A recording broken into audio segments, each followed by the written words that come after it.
In front of the entire courtroom, an experienced judge humiliates a young lawyer, not realizing that the next day he will hear her voice again. But this time, with a different intonation, a different look, and a different rhythm. What began as a trial turns into a lesson for everyone who has ever judged by appearances. And when the truth comes out on stage, no one will be able to say that they did not notice. Don't forget to subscribe and like so you don't miss new stories. The morning began the way almost every court morning does at the Harper County Courthouse. Cold coffee from a machine, a case file, a measured stride down a gray-walled hallway with blank stares. Claire Bennett held papers in her hands, clutching them to her chest like a shield.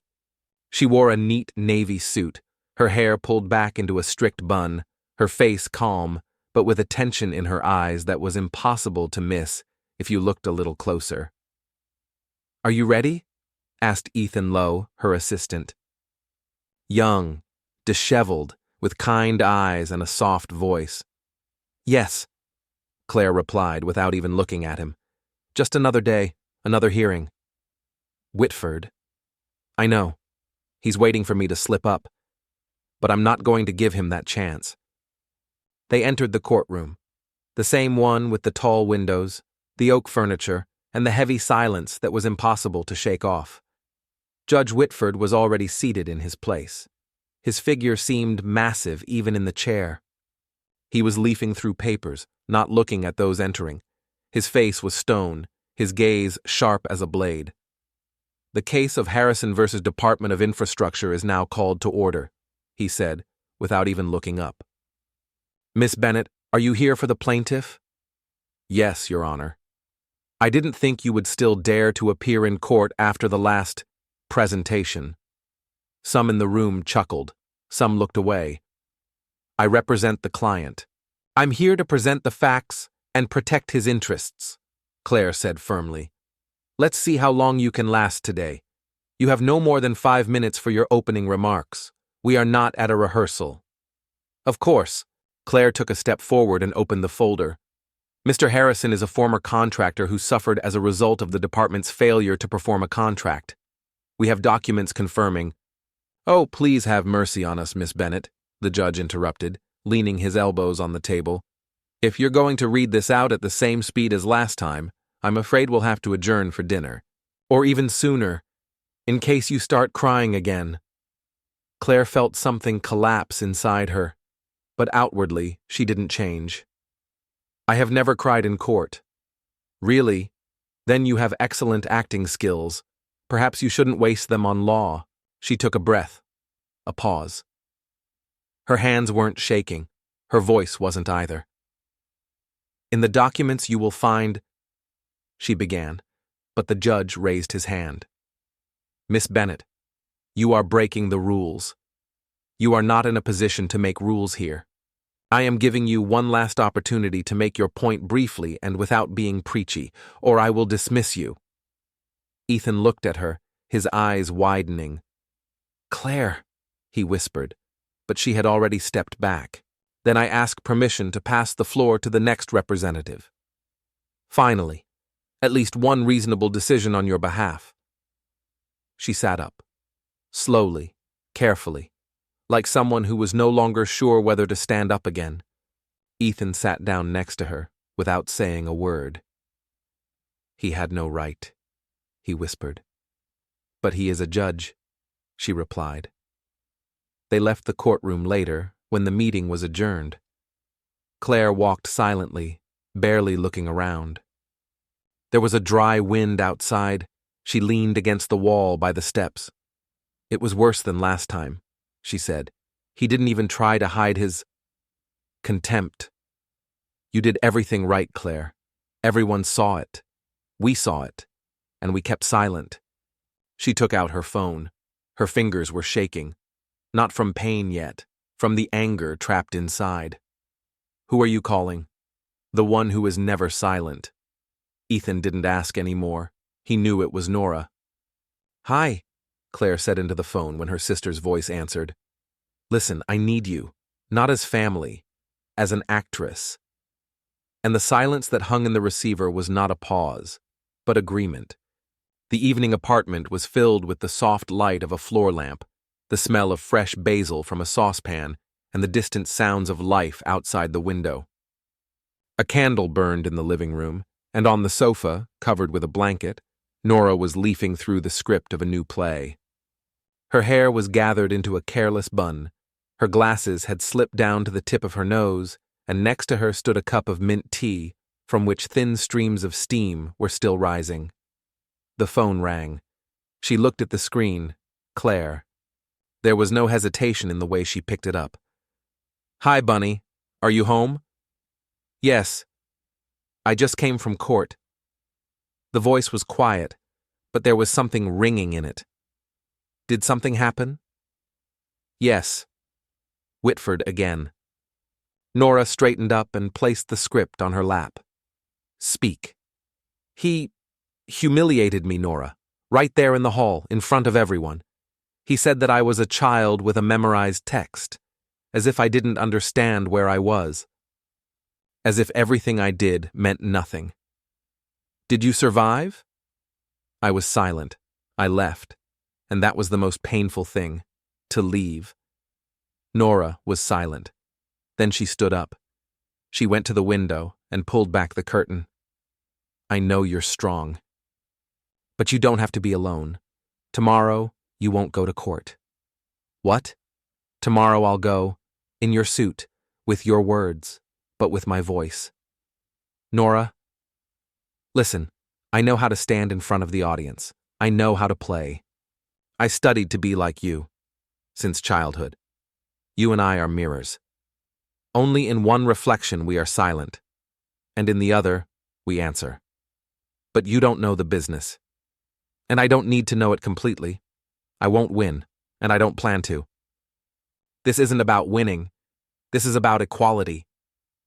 Claire was silent for a long time. Then she said, "I'm afraid." "And I don't. Do you think he won't notice? He didn't even look at you. He looked at the fact that you are a woman, and that you speak too confidently, or too softly. I will say it so that he feels that this time there is no toy in his hall." Claire pressed the phone to her cheek. "You and I have never done anything like this. There's a first time for everything. I'll come in the morning. Bring me your glasses, notebook, and confidence. Although you can keep the confidence for yourself, you'll need it later. Are you really going to do this? For you, always." Later that night, they met at the entrance to Claire's apartment. Nora walked in with a slight smile, but her eyes were serious. "I thought you'd be the one to protect others," she said, taking off her coat. "But as always, I ended up protecting you. It wasn't weakness. It was fatigue. He had been pushing too long. And it's not your fault. But now you rest. And I'm going on stage." They laid out their things in the bedroom. Nora tried on the suit. She looked in the mirror, pursed her lips, and repeated phrases from the process. "My voice is a little lower, but if you speak slowly, it's almost unnoticeable. And I'll copy your gait. You move as if you were carrying a volume inside that you don't want to show, and I'll pretend that it's already broken through." "You're an actress," Claire said quietly, "and you are the heart of this role." In the morning, while the city was still waking up, Nora put on her glasses, gathered her hair into a bun, and took the folder in which the prepared materials were kept. Claire helped with the earrings, the simplest ones, the ones she always wore to court. "Don't be afraid," she whispered, hugging her sister. "I'm not afraid. I'm angry." "That's good. But let your anger be in your words, not in your tone." I remember. Their eyes met. That look contained everything. Childhood, secret conversations under the blanket, shared tears and quiet laughter, when the whole world seemed not scary but stupid. What if he finds out? Then I will say, "You just listened for the first time. It doesn't matter who." They went outside. The sun was just beginning to break through the clouds. The day was still empty, but there was already a place inside it. for the truth, and for the one who would say it not in her own voice, but in a pure name. The county courthouse was surrounded by morning light, washed out by the rain. The tree branches at the entrance seemed especially sharp, like pencil lines on a white background. The morning air was cool and clear, and there was a certain collectedness about it, like before a performance. Although no one in this town knew that there would actually be a performance here today. Nora walked up the steps with confidence, holding a folder and a face that belonged to Claire. There was no unnecessary severity in her walk, just the right amount of confidence. Her glasses were on point, her hair was in that sleek bun, even her earrings tinkled lightly, as her sister always did. She knew she didn't have to be Claire perfectly. She had to be what Claire would have been if she hadn't been silenced. The secretary at the door nodded as usual. No one noticed anything strange. "The court is in the case of Harrison v. Department of Infrastructure," said the voice of the law clerk. "Ms. Bennett representing the plaintiff?" "Here," Nora said, and stepped forward. The courtroom was a little cooler than she had expected. The light was coming from the side, illuminating only one side of her face. She chose the right bench, placed the file on the table, and sat down, taking her time. Judge Whitford appeared, as always, right on schedule, in a dark robe, with a tired but still sharp gaze, like the blade of a knife that had already cut many. "Miss Bennett," he said with a grin, "I hope you'll be more concise today. We all remember last night's performance." "Of course, Your Honor," Nora replied, looking him straight in the eye. "Today is not a performance. Today is the truth." Interesting statement. Let's see how long she holds out. Longer than you think. Some in the room exchanged glances. Someone pressed their lips together. "Now," Whitford continued, "you have 3 minutes. Don't waste them on plaintive intonations." "I'm not going to complain. I'm going to talk." She stood up and laid the papers out in front of her without even looking at them. Mr. Harrison was fired after he reported irregularities on the construction site. He was labeled as unreliable, struck off the list of contractors without explanation. The documents about it are here, but if you allow me, I will talk about more than just papers. "We are here to look at facts, not emotions," the judge snapped. "Then let me state one fact. You did not let me finish a single thought. You interrupted me 6 times, within the first 2 minutes. You had a script for my defeat, and you followed it as if it were a text. And today, a different text." Whitford frowned, his face becoming tense. "Are you accusing the court of bias?" "No, I'm saying that your bias is obvious to anyone who can listen, but perhaps you haven't done so for a long time." Silence fell over the room. Only the footsteps of the guard at the back wall. "I can remove you for disrespect. And to remind you that respect is not built by fear. It arises when someone finally does not lower their eyes." The judge stood up. "Miss Bennett." "Your Honor," said a voice at the door. Everyone turned around. Claire stood in the doorway, in a different blouse with straight shoulders and a folder in her hands. Her face was calm, and her voice was very clear. "My name is Claire Bennett. I am a lawyer, and that woman standing before you now is not me. But she told you exactly what you refused to hear from me." Whitford froze. His eyes darted between the 2 women. Absolutely alike, absolutely different. "What kind of joke is this? This is not a joke. This is a mirror, the one you didn't want to look into." The secretary froze, and then, for the first time, the judge lost confidence. "This is a violation. This could be disciplinary. And you will be the one to complain that the woman deceived you with her voice, or that you did not notice the difference because you never listened?" Nora came closer to Claire. The 2 figures were like one reflection, like a stage where the actresses no longer act but speak from the heart. "You're hurt that you didn't notice," Nora said. "And you're afraid that someone else has noticed it for you now." The judge sat down in his chair. "I shouldn't listen to this. But you heard? said Claire, "and you will no longer shatter the silence of the court like the authorities. Because now, there will be a voice in it." They turned to the exit. The hall was silent.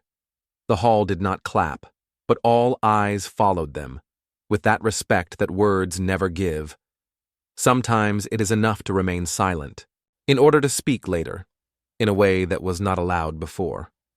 The courtroom seemed to freeze.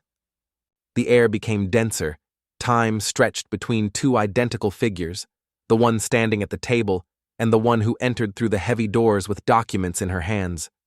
Two women, one voice, but in each, a different silence. Judge Whitford remained standing, clutching his armrests. His face was tense as if before a storm, but his eyes were already trembling. For the first time, he was the center of attention, not as the one in control, but as the one who had lost control. "What's going on here?" His voice was sharp, but there was something alien in it. Fear. "You see two women before you," Claire said calmly, coming closer. "The one you humiliated yesterday. The other one you listened to today. It's illegal. It's interference. It's a breach of order. It's the truth, Your Honor. The only truth."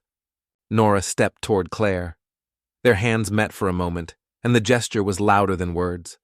They stood side by side, like two sides of a story, like two faces of the same woman they were trying to silence. "I thought it was the same one," someone in the room whispered. The judge's secretary opened her mouth, but then closed it again. Everyone understood. Something more important than the trial had happened. This was not a show. This was a mirror. "You didn't even realize it wasn't me," Claire said, looking Whitford straight in the eye. "Because you never listened. You judged not by meaning, but by form, not by argument, but by gender." The judge sank into his chair. His fingers trembled. He spoke no more. His eyes darted between the sisters, and he found no support anywhere. "Do you want to punish us?" Nora asked. "For what? For saying what others are afraid to even think?" "This is not a trial," he said weakly. "This is a farce." "No," Claire said. "The farce was what you were doing all this time, under the guise of authority, and we just put lights on your stage." No one moved. Even the air stopped moving. Only the sound of a pen dripping in the distance, dropped by someone. The judge began, but stopped himself. He watched as the two women turned and walked toward the exit. Slowly, not triumphantly, but reservedly, like those who no longer wait for permission. "Do you think they'll call us?" Nora asked in a whisper as they walked out into the hallway. "Maybe." "And what then?" "We will say that the truth may not be according to protocol. But it is still the truth." They stopped at the window. The sun had already risen higher. Reflective patterns played on the glass. People went about their business below, not knowing that something more than just a process had happened inside. "Claire," Nora said, "you know all this will never be forgotten now?" "I know. Are you ready for this?" Claire looked at her. Her face was bright, calm. "For the first time, I'm not afraid." The courtroom doors opened again. Someone came out, a secretary, one of the lawyers.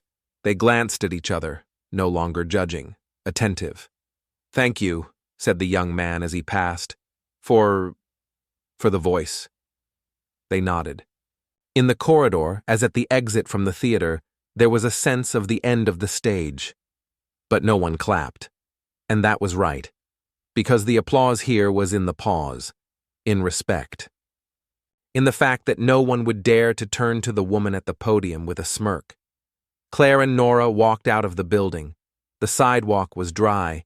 The leaves swirled in the wind, and in them was a whisper, "Now they know." A week passed. Outside Claire's office, it was a warm spring day, softly lit by the glass and the colorful blooms of the trees across the street. The reception area was silent. Only the rustling of papers and the occasional voices of the staff, trying to speak a little more quietly than usual. As if there was still an untold story in the air.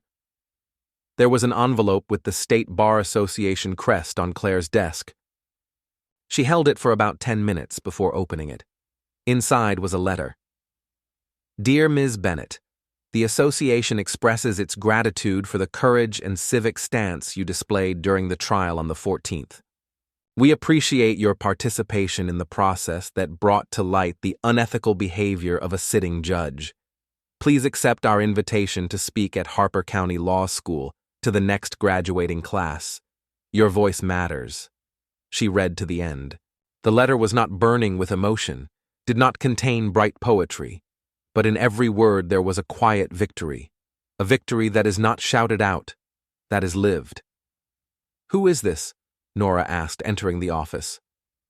Do you have a letter from Congress? Almost, Claire smiled. From the association. I was invited to speak. Will you give lectures? About how not to remain silent. And what do you say? That sometimes, in order to be heard, someone else must first speak in your voice. Nora sat down in the chair opposite, crossing her legs. She was wearing a black dress, her hair neatly pulled back. Today, she had a rehearsal for a new play. Her face was glowing. But not from the stage, from the fact that this city finally had room for two sisters, each of whom could speak, in her own way. Are you coming with me? Claire asked. Of course. Who will clap in the front row if not me? And correct my speech if I suddenly start breathing again, as if I'm afraid. You're not afraid anymore, Claire. Only sometimes. But now I know what it's like to not be alone. Later, in the university auditorium, they sat next to each other. Claire on stage, Nora in the audience. In front of her were students. Some had notepads, some had tablets. Everyone was waiting. Claire walked up to the podium. She took the microphone. She took a breath. My name is Claire Bennett. I am a lawyer. And if you ask what a young professional fears, the answer will most likely be mistakes, judgment, silence in response. I was afraid of that too, until one day. The silence spoke on my behalf. Nora listened, her eyes fixed on him. Her fingers were clasped together, and only the rare tension in her wrists betrayed how much this moment meant to her. Respect in the profession is not based on age, gender, or volume. It is based on how you hold yourself when you are forced to lower your eyes. I failed the humility test. I repassed it on merit, thanks to those who were there. Some in the room were taking notes, some were just watching. No one was laughing. This wasn't a lesson, it was a memory. Sometimes, to tell your truth, you need to borrow a voice from someone who is not afraid. And that's okay. The main thing is to remember how to get it back later, and not to remain silent anymore. Claire paused. Her eyes met her sister's. She nodded, not smiling, but in complete agreement. And if one day you are told that your word is weaker, find someone who will say it for you, until you believe that you can do it yourself. The applause didn't start right away, but when it did, it was dense, even, real, without noise, without theater, like recognition, like a warm hand on the shoulder. After the performance, Claire and Nora went outside. The sun was shining through the treetops, the wind was gently ruffling their hair. So, said Nora, are you ready for a new life? I don't know, Claire replied, but now I know for sure. I'm not alone in it. They walked down the sidewalk, taking their time, past students, past cars, past people who might not know that these two women had just changed someone's belief in themselves. Sometimes the stage is a courtroom, sometimes it's a university, and sometimes it's just a street, but when two people are on it, and one of them can speak again, it was all worth it.